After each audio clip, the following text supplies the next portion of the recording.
Distinguished fellow speakers, ladies and gentlemen, good afternoon. Imagine a pile of corpses that can almost fill up the Stade de Genève.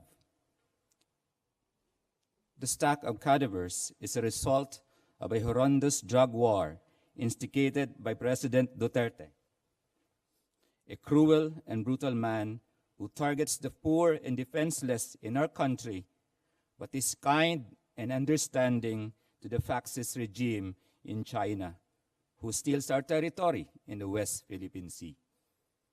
That same president has unconstitutionally pulled the Philippines out of the Rome Statute of the International Criminal Court starting this month, thus depriving the 105 million Filipinos of the only effective legal remedy for the grossest of offenses, such as crime against humanity.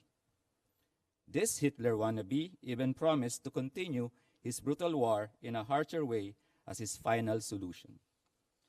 That there is a pervasive culture of impunity in my country now is pretty obvious. All democratic institutions are subjected to attacks and manipulation by Duterte and his enablers, whether it is the Congress, the judiciary, the Commission on Human Rights, the press, and even the church. My sister, Senator Leila de Lima, is among the very few in the political opposition. Another is the brave Senator Antonio Trillanes, who is here with us today. The two have been brave enough to stand up against Duterte and has been painstakingly working to shatter what she calls the consensus of silence and conspiracy of fear among Filipinos today.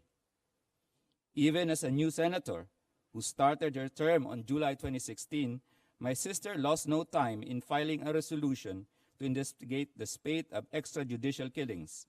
During the Senate investigation into the matter, she presented a former assassin who belonged to the so-called Davao Death Squad, or the DDS, a vigilante group which reportedly killed at least 1,800 people in Davao City. Duterte was mayor of Davao for more than 20 years. This witness identified him as the mastermind of the DDS and revealed that the country war killing in the country today followed the DDS pattern, sadly at a broader scale nationwide. In 2009, an investigation on the DDS and then Mayor Duterte was conducted by a team led by my sister, who was then chair of the Philippine Commission on Human Rights. According to the said witness, Duterte ordered them to kill my sister when she visited an alleged dumping ground for victims of the DDS, but they did not succeed. Given Duterte's grudge and to warn any opponent of his budding dictatorship, almost the entire apparatus of government has been working overdrive to discredit, vilify, detain, and iron grip my sister. The Department of Justice filed trump-up charges against her based on orchestrated lies and fabricated testimonies of big-time drug felons whom my sister, in a previous capacity as Justice Secretary, had caused to be segregated to stop their illicit trade.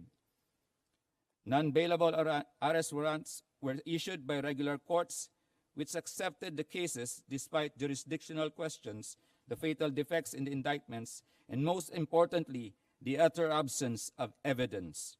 Worse, these courts allowed a substitution of the charge from drug trading to conspiracy to trade in drugs. Worse, even the 15-member Supreme Court, by a vote of 9 versus 6, affirmed the validity of my sister's arrest. But this 9 could not even agree on the nature of the charge against her. 5 justices considered it as consummated illegal drug trading. 3 of them said it was an indictment for conspiracy to trade in illegal drugs, while 1 justice could not even make up his mind. On top of all these legal maneuverings, Duterte's allies at the Senate ousted my sister as chair of the Committee on Justice and Human Rights.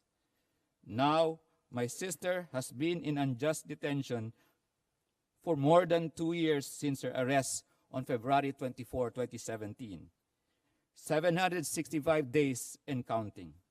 She is made to suffer augmented indignities such as inspection of confidential documents, non-access to work tools such as laptops and phones, and denial of any live media interview and any visit from foreign guests.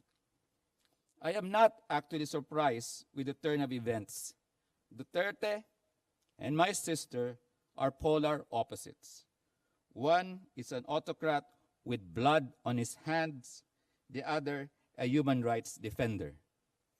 This devotion to human dignity and her dedication to an honest work may have been born in our home.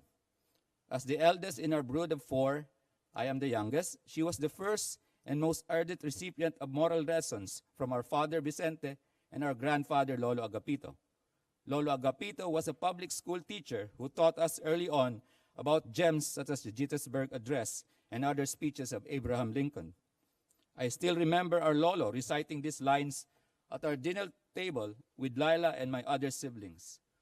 87 years ago, our fathers brought forth on this continent a new nation conceived in liberty and dedicated to the proposition that all men are created equal.